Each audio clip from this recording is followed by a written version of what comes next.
Assalamu alaikum warahmatullahi wabarakatuh. Waluya people. Hata sisi wenyewe tulikuwa na Raila, lakini hatukuwa na BF. Raila alikufa akatuacha mayatima. Hatukuwa na BF.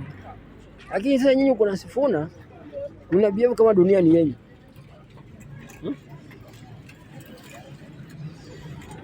Mna BF diona kama ni yenu.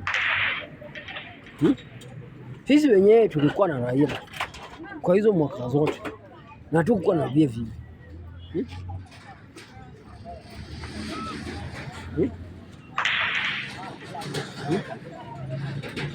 Nyinyi una BF bwana, kama dunia ni yenu.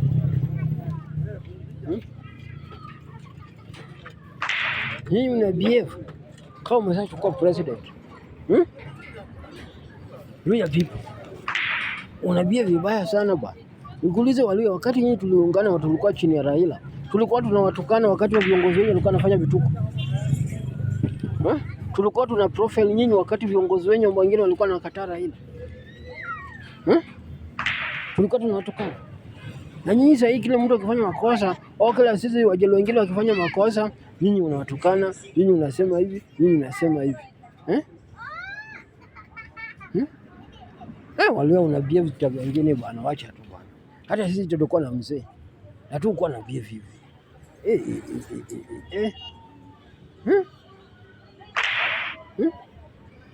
Ndio maana hata Wakamba wametunapota. Hiyo wakati tulikuwa na Wakamba wanatusumbua hivyo. Tulikuwa tunatukananga Wakamba. Sisi tulikuwa tunatukana tu Kalonzo, tunamwambia tu yeye ni watermelon tu. Tulikuwa tunatukana Wakamba. Kwa hiyo muda yote. Lakini nyinyi bila na BF. Waluya.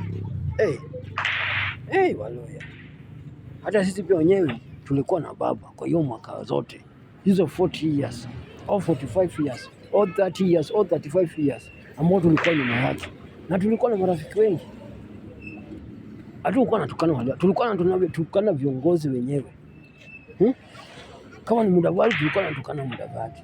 Kama ni Kalonzo tulikuwa natukana Kalonzo. Kama ni Wetangula tulikuwa natukana Wetangula. Kama ni Eugene Wamalwa tulikuwa natukana Eugene Wamalwa. Wakati ambao tulikuwa tunafanya hivyo, tulikuwa tunaungana sisi zote hivyo. Lakini hatukuwa natukana Wakamba. Tunawaambia Wakamba nyinyi mnakula umbwa. Tunawaambia Wakamba nyinyi watermelon, hapana.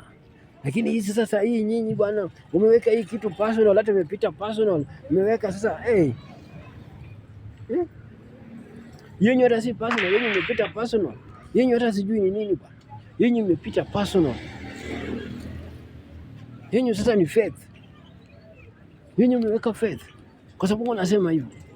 Siku gani tulitukana Waluya nyinyi? Kwa siku gani tulitukana Bungoma nyinyi people, tukasema nyinyi Bukusu, nyinyi unakula umbo, unakula watu, ndio maana support Raila. Hatukufanya vitu kama hiyo. Hatukutukana Wakamba. Hatujawahi tukana Masai, tumesema na yeye. Maturukana, watu wa Coast. Wewe kia Wajala watukana watu wa Coast wakati walikuwa na support baba. Why? Kwa sababu you need them. We need them. We cannot stand alone. We need them. Wakati unafanya kazi na mtu, unahitaji. Ufai kuongea vibaya, ufai kumtukana, ufai kumkejeli, ufai kusema vitu ambavyo ifai. Lakini nyinyi Waluya una overdo. Una overdose. Una overdo, unafanya vitu ambavyo ingia akili. Tuongee tu ukweli, una overdo. Una overthinking, una overtalking, kila kitu unafanya over. Kila kitu unafanya overdose ambayo isaidii.